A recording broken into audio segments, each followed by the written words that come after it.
Hey everybody, it's your boy Sasaki back with another video, guys. You know it. Anyways, guys, today I am doing another book review. Technically, I'm gonna do more of it based on the episode itself, but this is gonna be on Welcome to Dead House.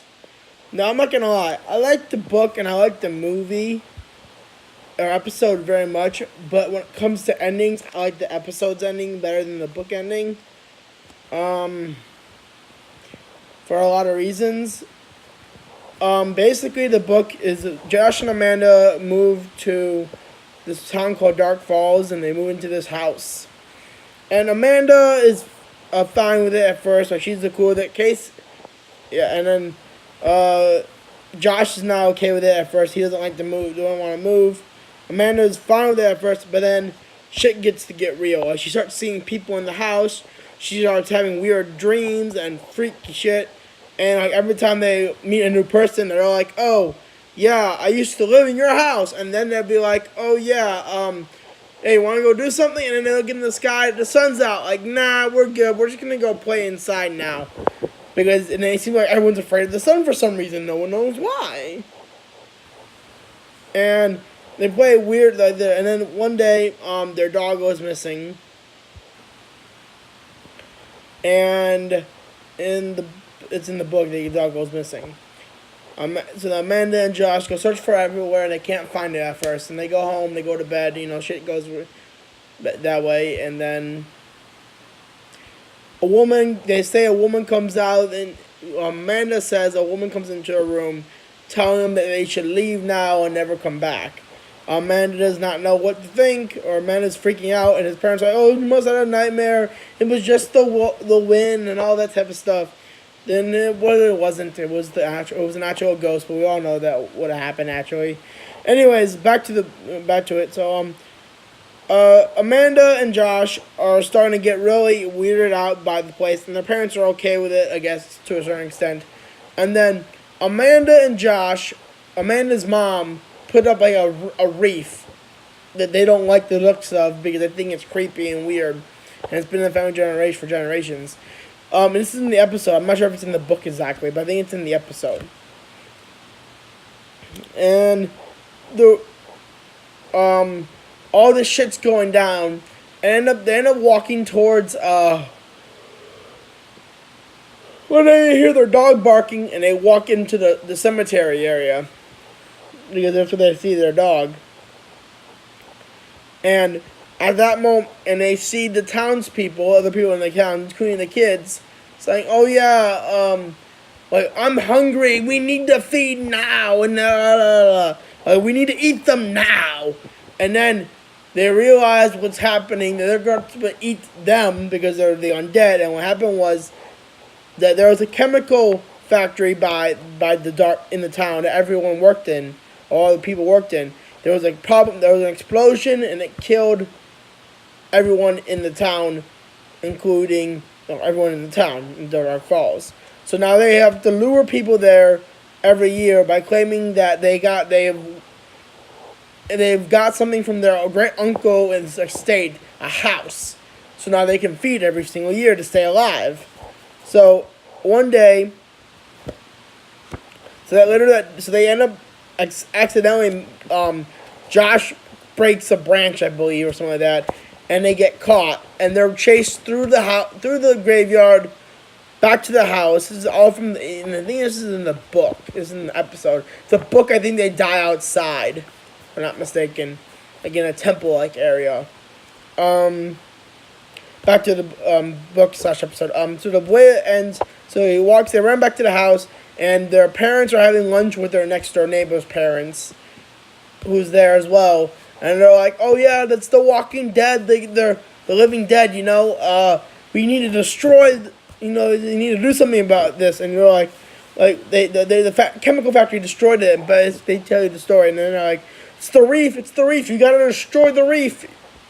And then they destroy the reef. They throw it in a fireplace, and it turns out that their neighbors were also zombies as well, dead people, and they're like, the actual reef was the only thing that was protecting them. So they destroyed the one thing that was protecting them. So they get chased up, and they break through the house, and they chase to the house. And They get chased upstairs, and they remember that each of them have to choose that they're fighting over who gets to eat them first, you know. And the scene is all the people in the town are, except for a couple of them, and then they remember that they had an aversion to sunlight.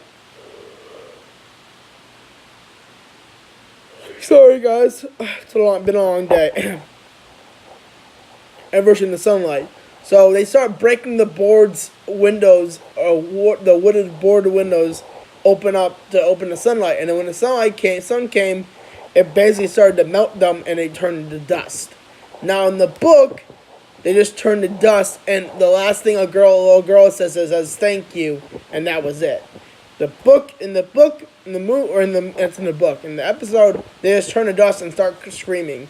Now the reason why I like the ending of the book or the episode more is because I'll give you the ending of the episode. So they get into the car. They don't even bother fucking packing. They just pile into the fucking car, to their van, and they're driving away. And the guy who sold them the house, technically, what's the guy's name? Let me look at his name real quick. I think he's in the back of the book.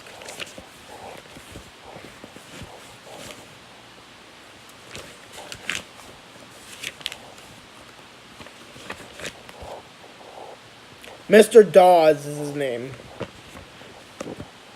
So Mr. Dawes, and he's like, "Wait, come back! What? You don't like the house? Come back! Come back! Dark Falls needs you! I need you! I'm hungry!" You know, he's hungry for flesh because he's a zombie. So that's the way I liked it, because it was pretty creepy in a way. No, that's not the full ending. So they're driving along the road after they escaped Dark Falls. They found the dog. They see their dog off the horizon. I forgot their dog's name exactly. And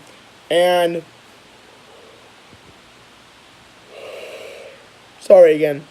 They find their dog, and they let their dog back into the car, and then it turns out their dog is dead too. He's a zombie dog, and that's the way the book ends. The episode ends. The book ends, and I'm going to read you the ending now.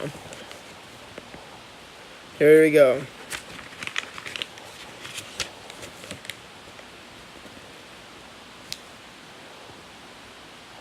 The people in the ambulance are the living dead, caught in the golden light, began scrambling over one another, screeching, pulling, climbing, pushing, trying to claw their way to the shade.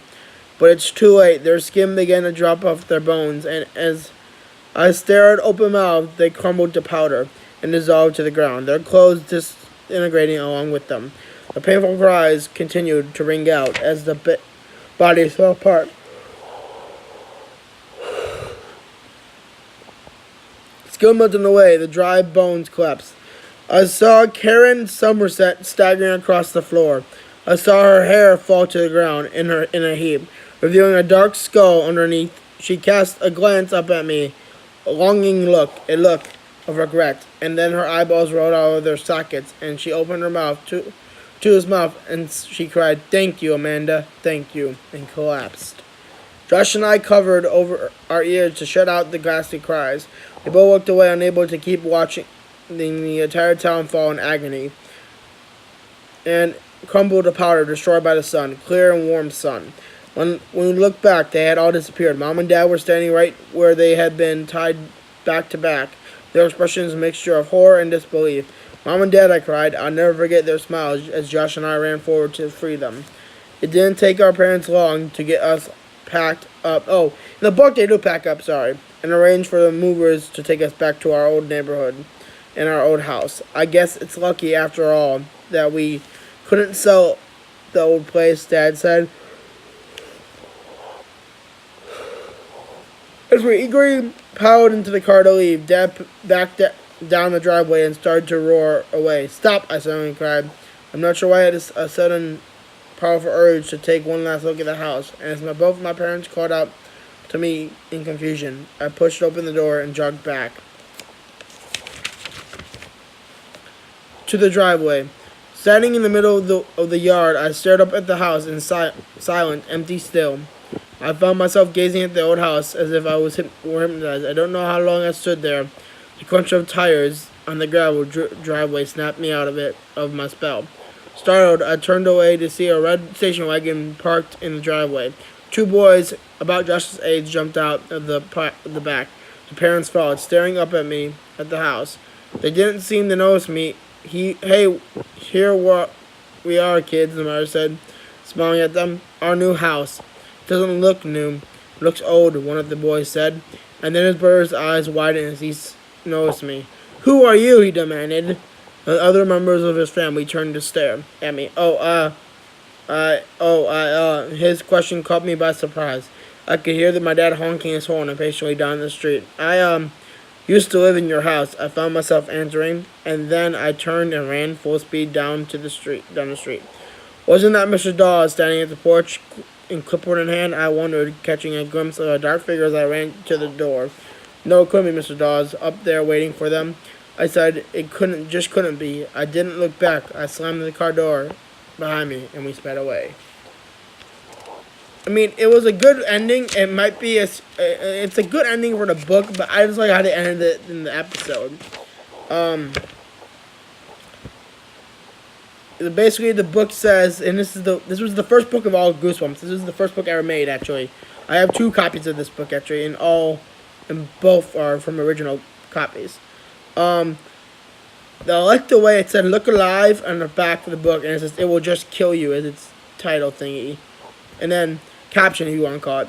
And then here's I'll read you the backwards book. Amanda and Josh think an old house they have just moved into is weird, spooky, but possibly haunted. The town of Dark Falls is pretty strange too, but their parents don't believe them. You'll get used to it, they said. Go out and make some new friends. So Amanda and Josh do, but these new friends are not exactly what their parents they have in mind, because they want to be friends forever. Anyways, guys, that's it for this video. Like I said before, I liked the episode a lot more than I liked the actual book. That's why I gave you more of the episodes depiction of the book. I'll read. Pretty good book. Pretty good episode. 10 out of 10. 10 out of 10 for episode, and 10 out of 10 for nostalgia factor.